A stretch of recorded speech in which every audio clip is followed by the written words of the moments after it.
We're in Matthew chapter 11. He has finished giving his instructions to the disciples he turned into apostles on his instructions, what they do when they go out. And so now, John the Baptist's disciples have come to him, asked him questions. He answered them, go tell them what I'm doing. Not what I'm saying so much, not what you hear. Go tell them what I'm doing. What we are continuing on the premise that what Jesus is saying, the evidence that the Christ has come then and now is what's being done. That's the evidence. Works are the evidence that the Christ is here. Healing, saving, delivering, the three best I know.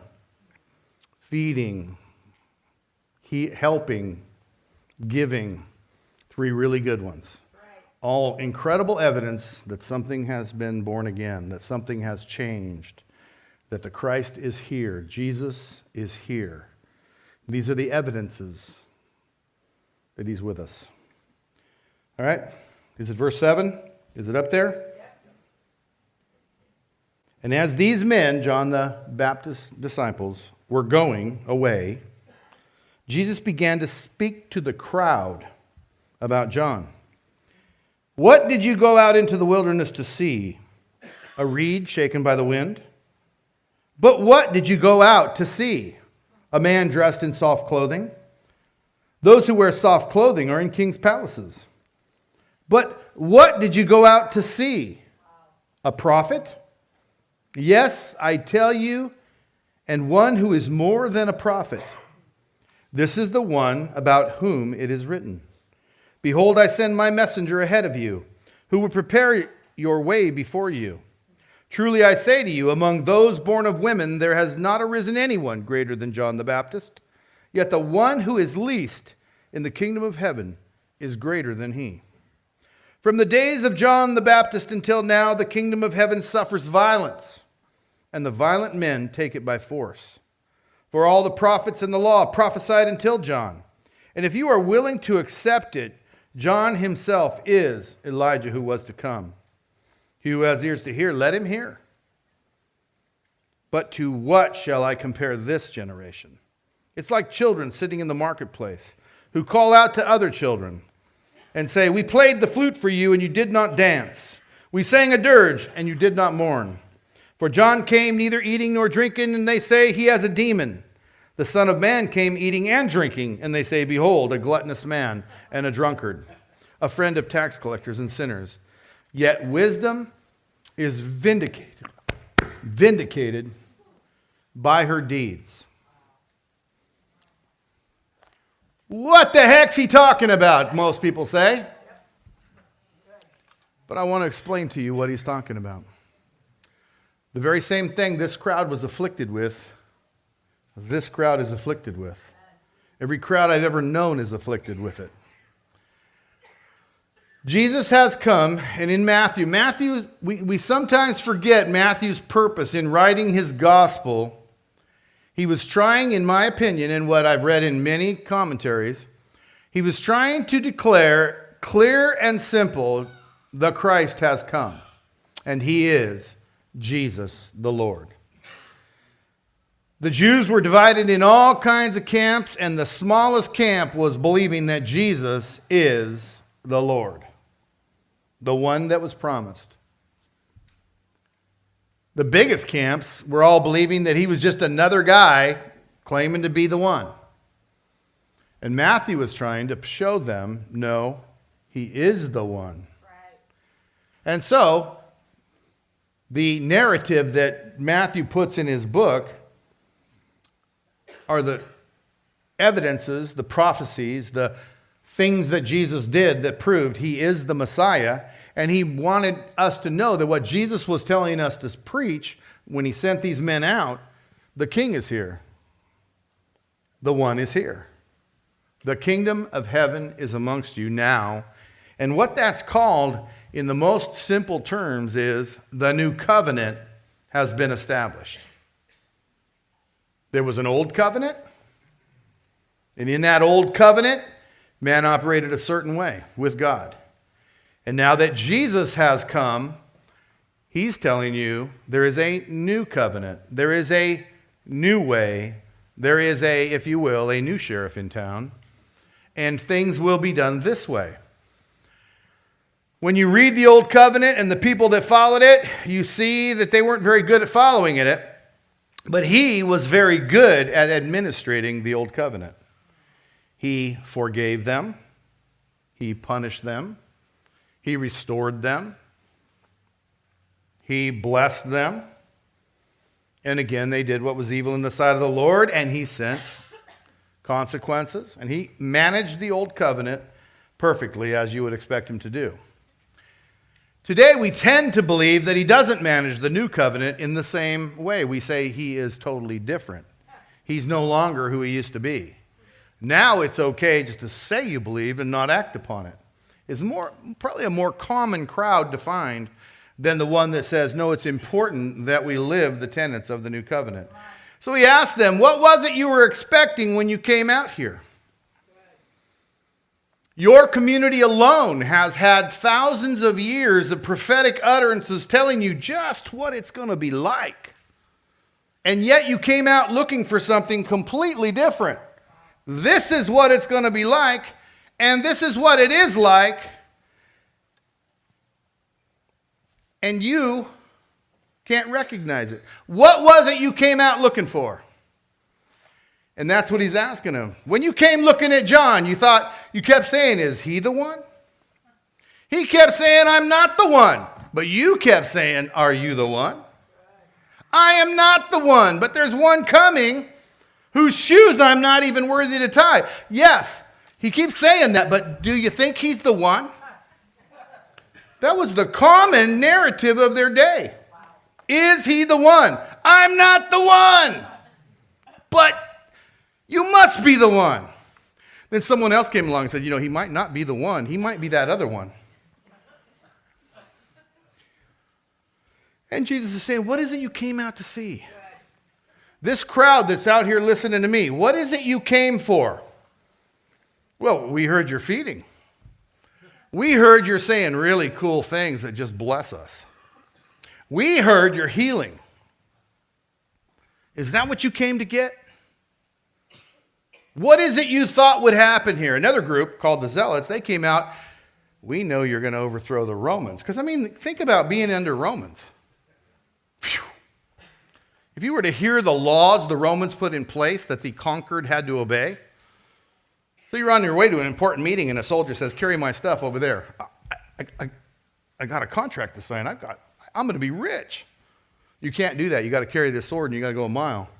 But I'll miss my appointment. You got to go. Or they can beat you legally. All the laws they were under. You got to do this. You got to do that. He's going to come conquer them. He's going to come deliver us. He's the next Samson. He's the next judge. He's the next one that will deliver us. Moses has returned. Elijah has risen.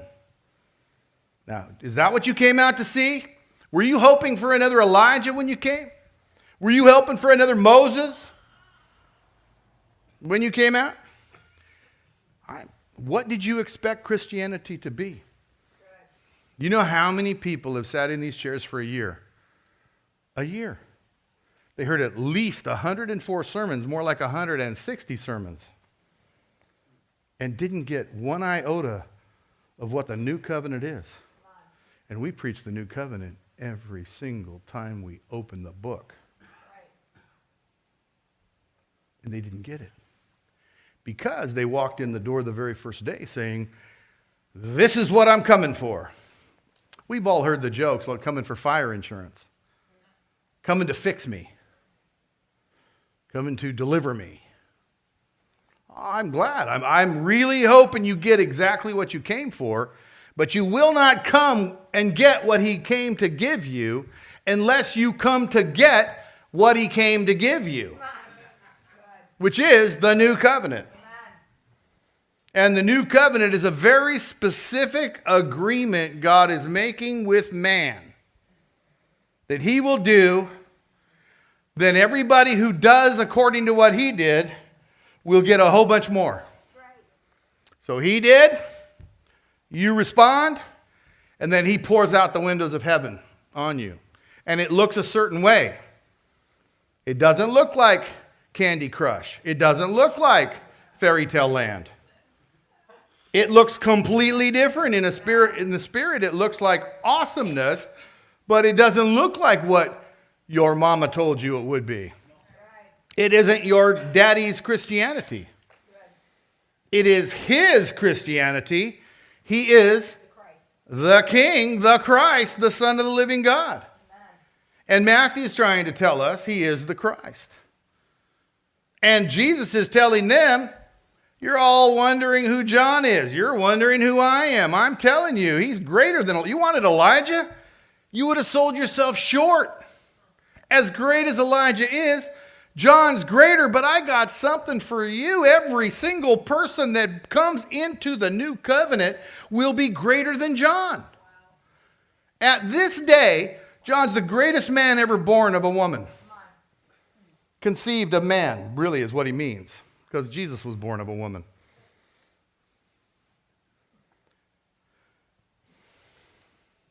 John's the greatest one. But every one of you will be offered a deal that will make you greater than him. Will you take the deal? See, I don't feel greater than John the Baptist some days. But when I start to think of what he's done for me, what does he want from me? Well, the answer is really easy, but it just deceives everybody when you say it. He wants love for everybody. Oh, love. This is the love of the Father, that Jesus died on a cross. That's what it looks like sometimes. Conquered by Romans. Sometimes love looks like that. Other times it looks like Candy Crush. Sometimes it looks like a lot of different things, this love of the Father. But the new covenant affords us this ability that is so different than anything I hear much preached about. The ability to love myself. How do I get that? By recognizing that he loves me. Well, why does he love me? Does he not know how screwed up I am? What a loser I am? Doesn't he know I screw everything up? Well, he might know that, but he loves you. Maybe you could start to love you a little and do good for you. Do the good things for you. Instead of trying to take Christianity and make your life better with it, why don't you take Christianity and try to make it better with your screwed up life? That's what he's offering. Give me your screwed up life, and I will make Christianity better. I will make kingdom of heaven better. I will make, he said right there, everyone, the least in the kingdom of heaven is greater than John the Baptist. He's offering the new covenant for you to come into the kingdom of heaven.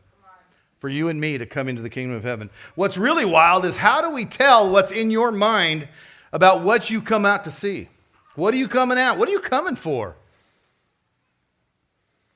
Jesus had the same dilemma. What are they coming for? To give their life away like Jesus? He said it over and over. You can't have your life unless you lose it. Right. Got to give it away. The greatest love there is lay your life down. Want to be great? Serve everybody. Become the least. I'll make you the greatest. This is the new covenant.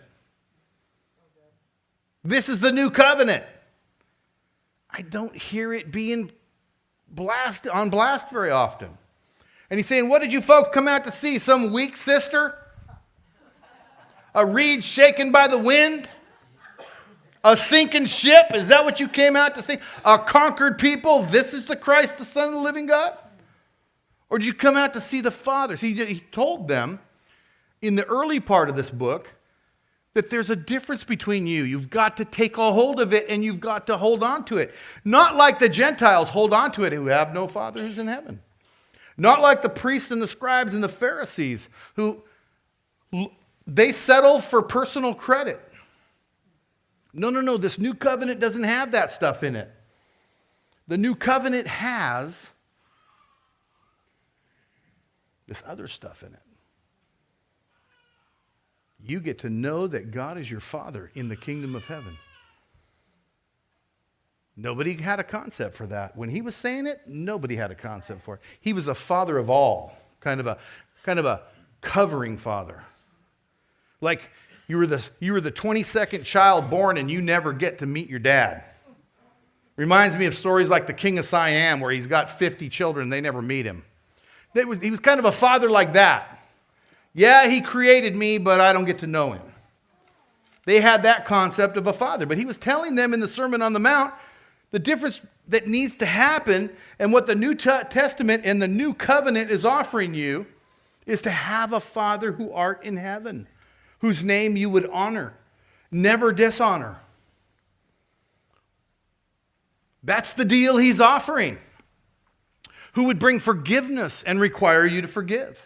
Who would erase your judgment and require you to erase your judgment. What is it you came out to see? A club that you can get your yard cleaned up, or people can come help you, take care of you? Someone to love you. Boy, you sold yourself short if that's what you're looking for in the New Covenant.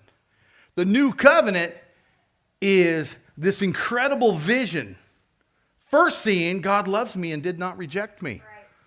I think I'm going to love him and not reject him. I think I'm going to go ahead and do it his way. That's Christianity. What's this look like? What's this look like? One time for the Holy Spirit? Surrender.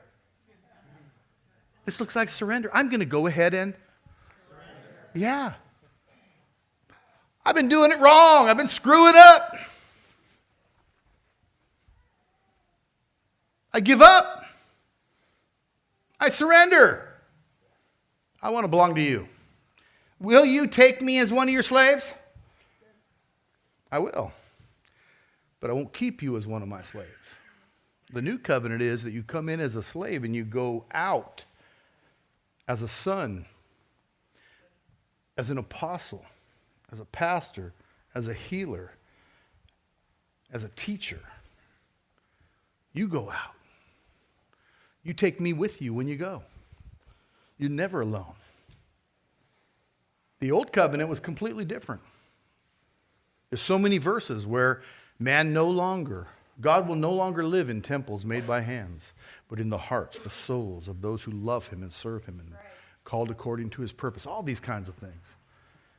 What he wants you to know is if he loves you, why can't you love you? And if he could teach you to love you, means he teach you to do good by yourself. Then he can teach you, call you, equip you to love others as you have been loved. This is the new covenant. Is that what you came for? Or did you just come to have some things erased? Stop getting the consequences of your mistakes. Can he keep me from doing these bad things?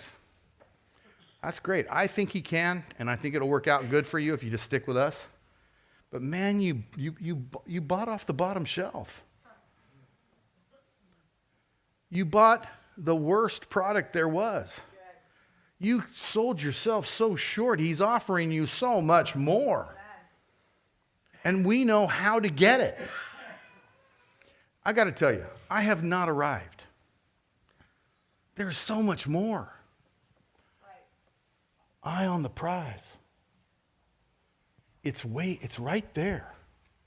My prize is before me, closer than it's ever been.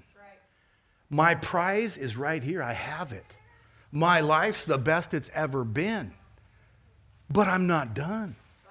Have not got the gold ring yet. But I've got many gold rings.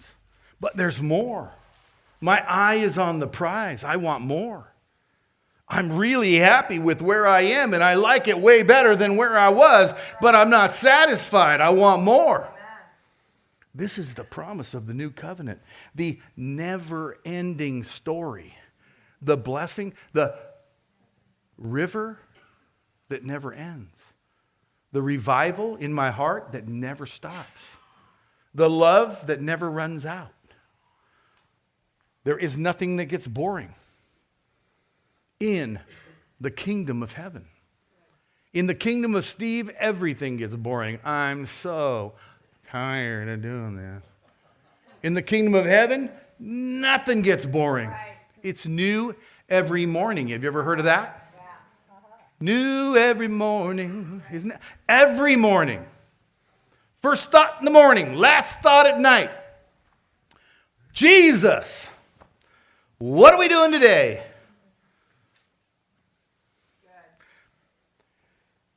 If every day of my life I had to help everybody from the bottom to the first rung, I imagine I could talk myself into being bored. The problem is, every day there are people on the bottom who need to get to the first rung. I got to tell myself to quit being bored. This is exciting.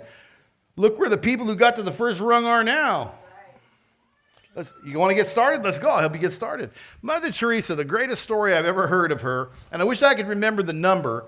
When she first said, I don't remember the show it was on, it was an interview, where she actually admitted she'd helped the same guy get out of the same street because he passed out drunk on the same street where he was going to be killed.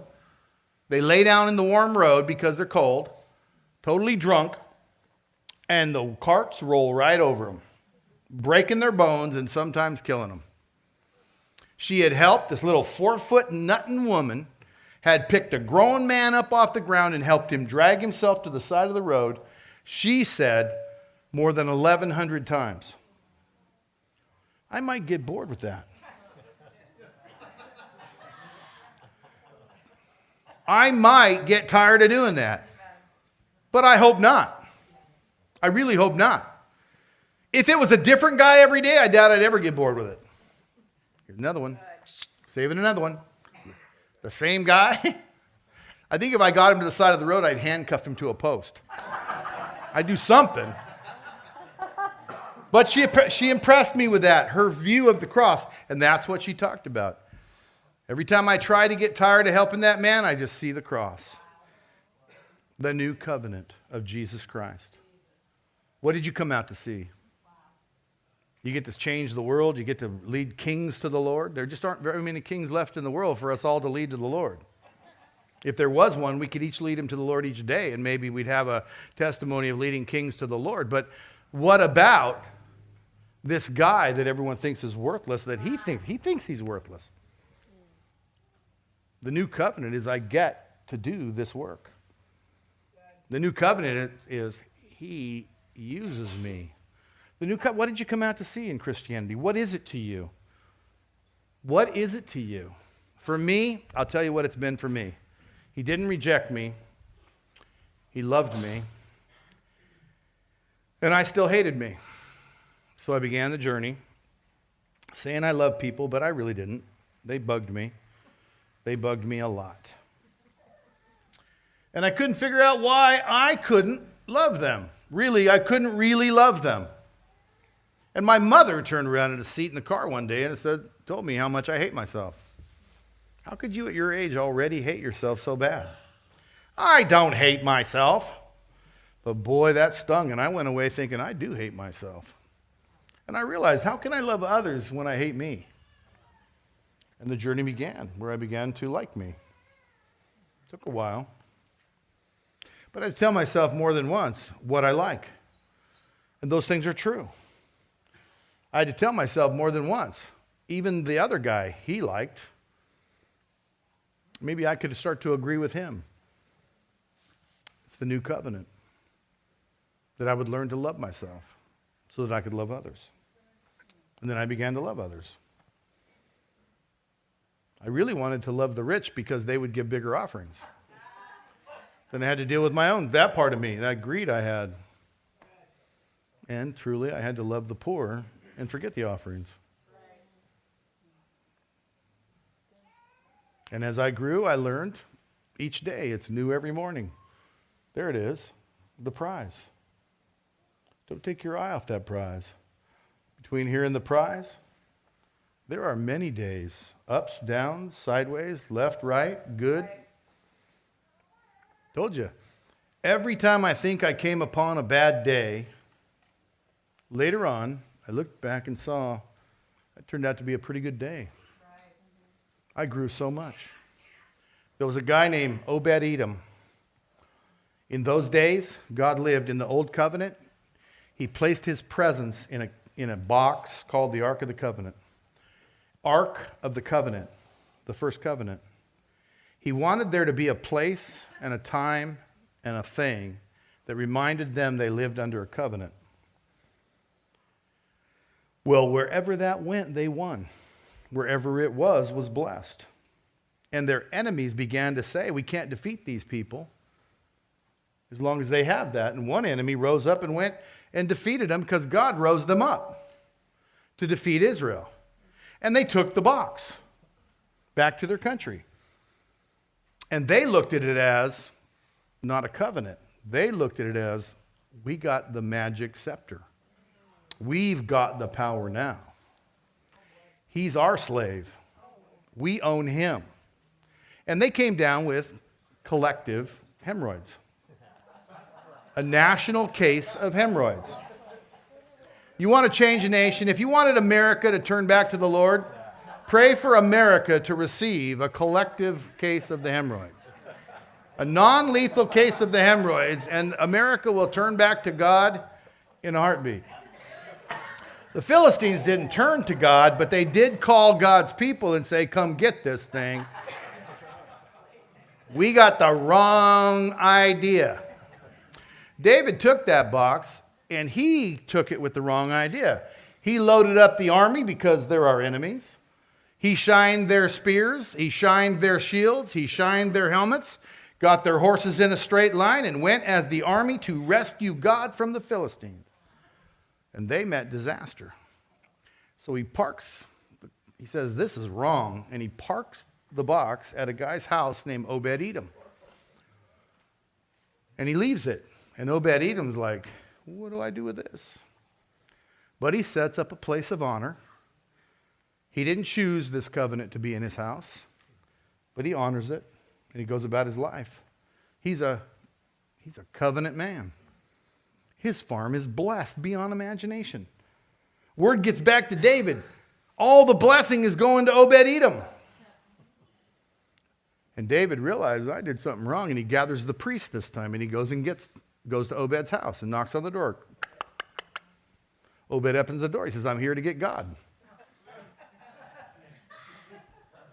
Obed looks at his wife, Martha, pack it up, because wherever he's going, we're going. The next mention of Obed-Edom is he's playing an instrument in the house of worship in Jerusalem. Left his blessed farm to go with God, because he's a covenant man. He understood this blessing is part of the covenant of God. I'm going with him. This is the old covenant. This time, David treated God like his master, that him and all of his priests were servants. And they gave sacrifice, which is part of the old covenant. And he lived it to the iota. And when he got back to town, he humbled himself, danced naked before the Lord for all to see, and humiliated himself as the king. To say, I am not the king, he is the king. Set up a tabernacle or a tent where he started worship for the Lord. And I could be wrong about this, but 36 years, 24/7, 36 years, it might have been 30 years, whatever it was a long period of time. There was never not a band playing worship music in Jerusalem. Solid for 36 years. David realized, you don't mess with God. You don't go out and save God. You don't conquer God or take him captive in Philistine land. You serve him and you minister to him. And David lived the old covenant. Then we come along and we hear the message of Jesus Christ and we say, oh, we will create God in our own image. That's the new thing in America. I mean, that's not that new, but it's new in terms of all of mankind. We will create God in our image, or they created God in their image. And they forget, he created us in his image. And he set forward some new covenant standards, and he's asking you, what is it you think you're believing? What is it you came out to believe? What message did you respond to? What was it in your head you were thinking you were receiving into your life? Me, the holiness of God touching the flesh of man. I don't know how he does that. I know me.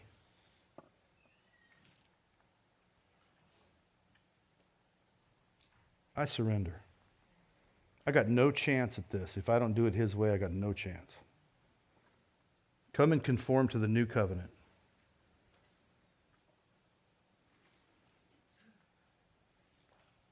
That's what I came out to see.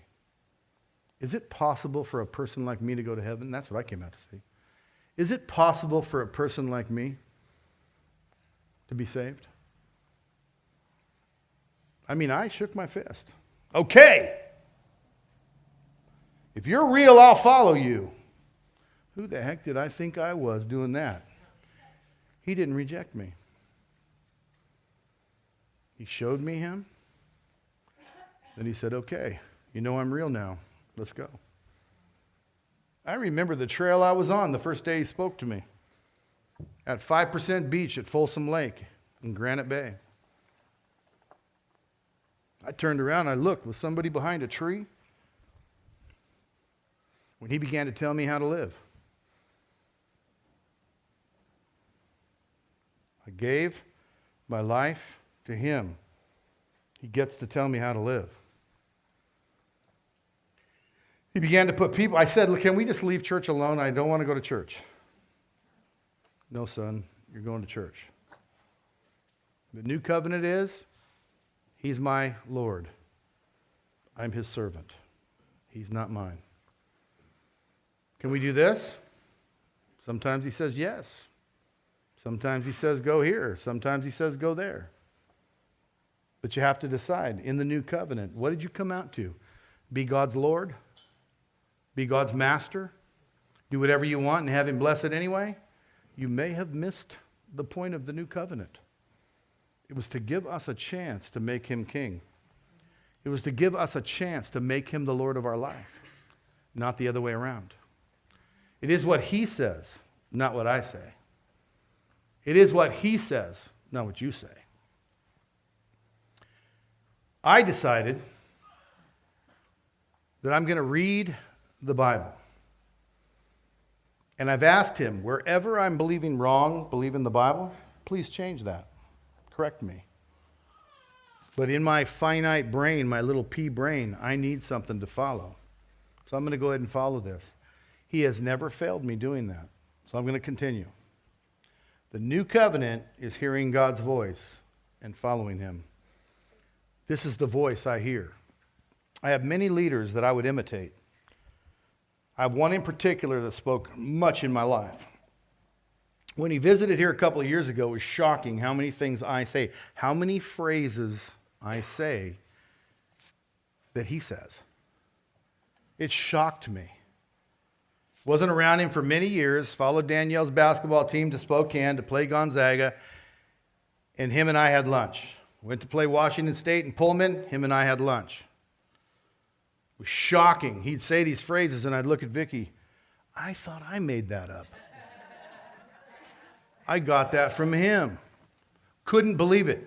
How many there were.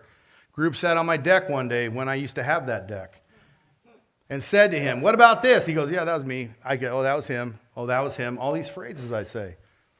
I remember one the group said, oh, I didn't get that from him. He goes, nope, he didn't get that from me. But then I remembered who I did get it from. Another person that lived in the new covenant that I imitate, that I follow, that I listen to. Because it's so important, this question that Jesus asked these people. What did you come out to see? A God who would just go ahead and have to deal with your immorality? He'll have to put up with it.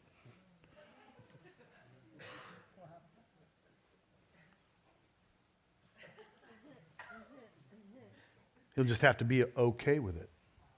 I'm human after all. I'm not God. I'm not perfect, you know. Is that what you came out to see? A God who would let you dictate the terms of the new covenant? I tell you the truth, John the Baptist is great. The greatest one born of the conception of man. Yet I tell you that every single one of you who will come into the kingdom under the new covenant will be greater than him. And the evidence that you have come into this kingdom, your life begins to be healed. Your thinking begins to be healed. Your stinking thinking changes. Your life begins to be healed, restored. You're on a journey further up and farther in. The prize, it's right there. You can get it in this lifetime. The new covenant, where the Father and the Son make their home in you. When Jesus said, don't grow weary in well-doing, he meant do not quit. Do not try to win the 100-yard race by running 99 yards. Run the race to completion. I love that part in that movie of Paul the Apostle where he says, I'm going to finish the race. They wanted to get him rescued from the axe. I don't know. He wrote it in a book. I don't know if that's a good thing or a bad thing. I just know that I want to finish the race. And this life is hard. The axe might be the good finishing. I'm not sure which I want to do. Because I know that if I finish the race, I will go to be with him. I'll get the prize. Amen?